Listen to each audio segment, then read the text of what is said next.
কামটা করার আগে চিন্তা করার দরকার ছিল। কেউ তো আর তোমার ধরে বেঁধে বিয়ে দেবার যায়নি রে বাপু। এই জন্যই মানুষ কথায় বলে ভাইবে কোনো কাজ করে ভাইবে না। কি যে মধু আমার ছাওয়ালের মধ্যে পাইছি রে তুমি। মধুটা বিষ আইছিলাম, বিষ। এটা ভালো করে বুঝে দিও।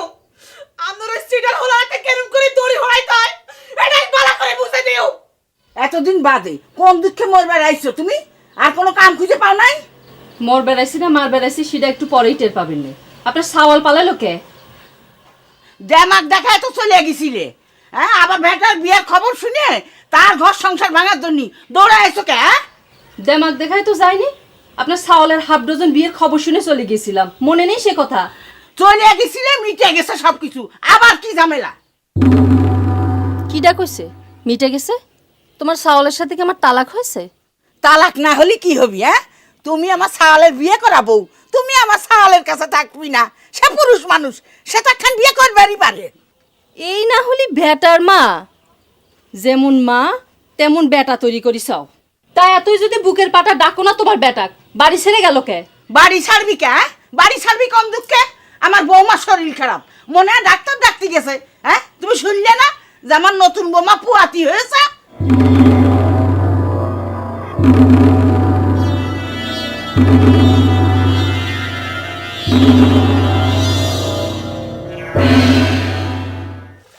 এরে মঞ্জু, তুই তলে তলে এত বড় কাম করে হালাইছ, তোর কলজার মধ্যে অজ্ঞা টুকাও দেয় নি? হ্যাঁ, ফুরুল্লাই মিয়া বেললে তোর চিন্তা হয় না?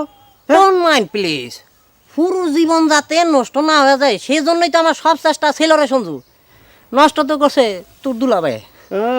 কে নষ্ট করছে? অজ্ঞা মানুষের দুর্গা বউ থাকতে হারে নি? বলত কোনখানকার নষ্ট যে কি করছে তুই বুঝবি কি রে? এই বেশ পাড়ার ভাবি আইলো তো আইলো, আর কটা দিন আগে এলে কি হইতো? পুরুর এরকম সর্বনাশ হইতো না। ফুরুর কি হইতো না? ডোন্ট মাইন্ড প্লিজ, মূর্খ কোনখানকার। আর কটা দিন আগে বেশ পাড়ার ভাবি যদি আইতো পুরো নাক করে চলে যেত। আমি তো তারা গ্রহণ করার জন্য নেড়ি আছিলাম। হ্যাঁ দিদি, গাছে কাটা লাউনের আগে মস্ত তেল দিয়ে বেরিয়েছে। হ্যাঁ, ফুরু তখনও চলে যাইতো হারে, তোর তো সুযোগ লনের টাইম যায় না। হ্যাঁ, সুযোগ থাকলে সবসময় সব কিছু করা যায় রে সঞ্জু। হ্যাঁ, এখন গ্রহণ করা লাগে এক লগে দুইজন রে। দেওস না তোর বোন ভূমি করা শুরু করে দিছে। মঞ্জা কি এরে সঞ্জু, কোনায় যাস? হ্যাঁ, যা যা তোর দুলাবের কাছে যা। তুমি কি জন্য কান্দিছ ভেটার মা? ঘটনা যে এমন হবি সে তো জানাই ছিল। কান্তিছি ওই ছোট বউটার কথা চিন্তে করে। নতুন পুয়াতি, তারপরে আবার শরীরটাও ভালো না। তাহলে তো 16 কলা পূর্ণ হয়ে গেল। তা তোমার গুণতর পুত্র কনে, সে কি কয়? সে আবার কি কবি, বেশ পাড়ার বউ আসার পরে তার চেহারাই দেখা যাচ্ছে না। সবে তো বেশ পাড়ারটা আইছে, এরপর যখন হরিপুর থেকে আসবি নে তখন কি হবি নে? না না, হরিপুরিটা আসবি না, ওটা তো তালাক হয়ে গেছে। এটারে তো তালাক দিই নেই। তোমার সাওয়ালটা হাতের পাশ পাও দেখেছিল, ধরাকে সরা জ্ঞান করছিল। এখন বুঝবি এই বউগুলা যদি মামলা করে তখন কি ভেটা বাঁচবি? জামাই, যা হবার তা তো হয়ে গেছে। তোমরা তো গ্রামে 10 জন আছো, তোমরা একটা কিছু মীমাংসা করে দাও জামাই। ঠিক আছে, তুমি ভেটারে আমার কাছে পাঠিয়ে দিও, দেখি কি করা যায়। আচ্ছা, 70 এমন 70 পেটে ধরেছিলাম।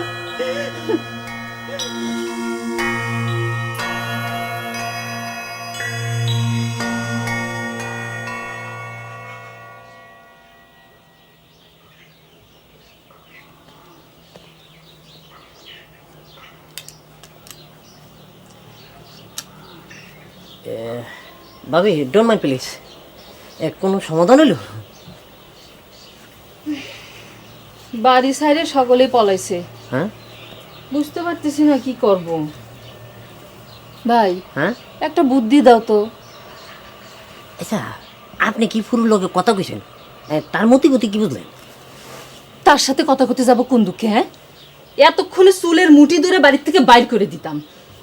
কি আর কব, আইসে শুনি পুয়াতি। সেইটাই তো আসল সমস্যা। আমার মনটা ভাঙ্গা ঘুরে ঘুরে আছে। এই এত কিছুর পরও মনে হচ্ছে ওই বুইড়া লোকটার জন্য প্রেম উতলায় উঠছে। তা না হইলে এত কান্দাকাটি করে কে? প্রেম করে এতক্ষণে আমি ছুটে দিতাম। ফালতু মেয়ে কোনে গার বউওয়ালা বেটা প্রেম করে বিয়ে করেছে, আবার কাঁদাকাটি করে। Don't mind please. ভাবি, আপনাকে যখন বেটা ভাই বিয়ে করে তখনও কিন্তু তার ঘরে বসছিল। এই আপনার মতন সুন্দরী মায়া করে এই জন্যই আমরা দেখতে পাই না। আমাকে মতন ইয়ং ছেলে পেলে সামনে দিয়া ঘোরাঘুরি করে আপনাকে চোখকেই পড়ে না।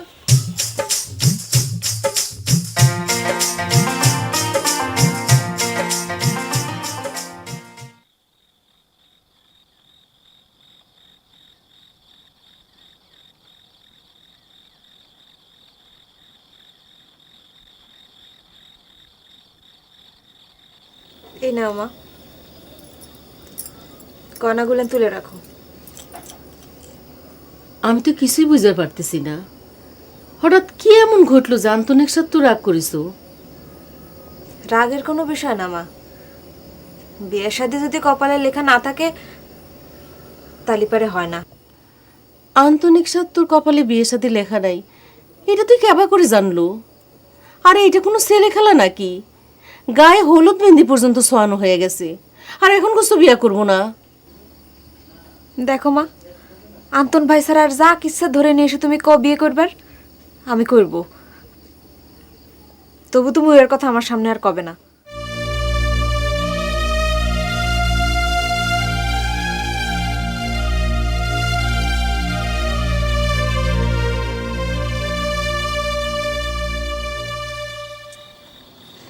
হ্যাঁ রে সঞ্জু, ফুরু কি আমার উপর খুব রাগ করেছে? আমি তো এই কথা কইতে হারতাম না, আমি তো হেতির ভাবি ধরতে হাইলাম না। হেতি তো ঘরে ঢুকি হেই যে দুয়ার টানি দিছে, আর তো বাইর হয় না। আর ওই মহিলা সে কি করে? আনি কার কথা কন, বড্ডা ভাবিনি। তাই কিটা তোর ভাবি রে? ওই মহিলার সাথে আমার কোনো সম্পর্ক নেই। তাইলে মিয়া ভাই আরে কও, আনি কিল্লাই হেতির ডরে বাড়ি ছাড়ছেন? হ্যাঁ, কিটা কয়েছে আমি তার ভয়ে বাড়ি ছাড়িছি? আমি ফাঁকে ফাঁকে রয়েছি যাতে কোনো ঝামেলা না হয়। ওই তুই আগে ওই মহিলা খেদা। আর মনে হয় ইহান সম্ভব ন। হেতি তো কয় আন্নের লগে বুঝ ধরা না করি এক হাও লড়িত ন। এই মঞ্জু কনে রে, তার একটা বুদ্ধি বের করতে ক। ওই শালার মাথায় তো অনেক বুদ্ধি। আন্নে হাসাই গইছেন, হের মাথাত মেলা বুদ্ধি। এখন আমি যে কি যে করবো আমি তো কিছুই বুঝে উঠতে পারতেছি না রে। সারাদিন মনে হয় আন্নে কিছু খান ন, পেটে কিছু ভরেও ন।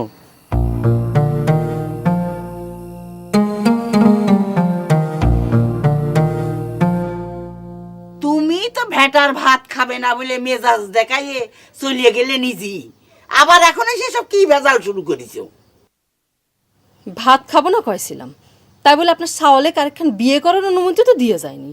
বেটা ছাওয়াল মানুষ,